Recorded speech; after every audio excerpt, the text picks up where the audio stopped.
60 second താഴെ മാത്രമേ ഉള്ളൂ ഈ റോഡ് ക്രോസ് ചെയ്യുന്നുള്ളൂ. പക്ഷേ നമുക്ക് ഇടയ്ക്ക് ഇങ്ങനെ പറയുന്നുണ്ട് വളരെ അപകടമാണ്. പക്ഷേ ഈ ആന ഇന്ന് രാവിലെ ആണെങ്കിൽ പോലും ആന അവിടെ വന്ന് നിന്ന് 2 സൈഡിലേക്കും നോക്കി. പണ്ട് നമ്മൾ സ്കൂളിലൊക്കെ പറയുന്ന പോലെ അപ്പുറത്തും ഇപ്പുറത്തും വാഹനം വരുന്നുണ്ടോ, ആളുടെ പ്രശ്നമുണ്ടോ, 2 സൈഡിലേക്കും നോക്കിയതിന് ശേഷമാണ് ആന ക്രോസ് ചെയ്യുന്നത്.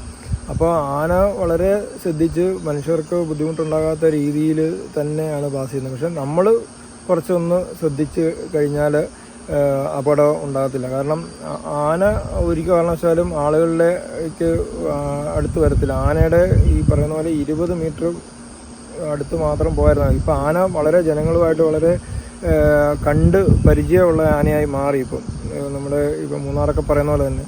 അപ്പോൾ അവിടെ ഈ ആനയുടെ അടുത്ത് പോകാതിരിക്കുക എന്നുള്ളതാണ്. അപ്പോൾ നമ്മൾ കൃത്യമായിട്ട് 2 സൈഡിലും ഈ ചിറ്റാർ റോഡിൻ്റെ 2 സൈഡിലും ജീവനക്കാരുണ്ട്. അവിടെ നിന്ന് കൃത്യമായ നിർദ്ദേശങ്ങൾ കൊടുക്കുന്നുണ്ട്.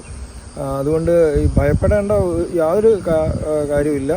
ഈ ആന അത്രയും മനുഷ്യരിൽ നിന്ന് അകന്ന് നടക്കാനാണ് ശ്രമിക്കുന്നത്. ഇവിടെ പല ജനവാസ മേഖലയുണ്ടെങ്കിൽ അതിൻ്റെ പരിസരത്ത് പോകാതെ, ഇത് വലിയൊരു റബ്ബർ തോട്ടമാണ്, 40 ഏക്കർ ഉള്ളതും അപ്പുറത്ത് വേറെ ഒരു 30 ഏക്കറിൻ്റെ ഉണ്ട്.